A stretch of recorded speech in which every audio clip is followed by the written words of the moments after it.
Hello everyone, welcome back to my channel Riya blogs বন্ধু। তো বন্ধুরা, তোমরা কেমন আছো? আশা করি তোমরা খুব ভালো আছো। আমি তোমাদের ভালোবাসি, ভীষণ ভালো আছি।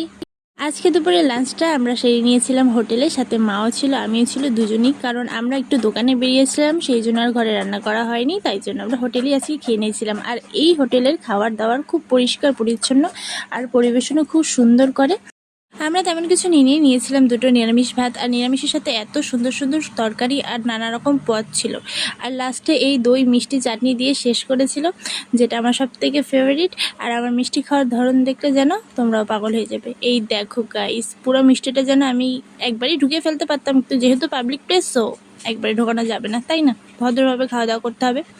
তো ভীষণ টেস্ট ছিল খাবারগুলো, মন ভরে খেলাম। আর এই দেখো, এখানে রাতে রান্নার জন্য আয়োজন করছিল, আর এরাও খাচ্ছিল আমাদের সাথে। তারপর টুকটুক করে হাঁটতে হাঁটতে বাড়ির দিকে চলে গেলাম। ও হ্যাঁ, যেটার জন্য দোকানে গিয়েছিলাম সেটা হলো, আজকে আমি ফোন কিনেছি, তোমাদের ফোনটা আমি অবশ্যই দেখাবো। আর এটা হলো আমাদের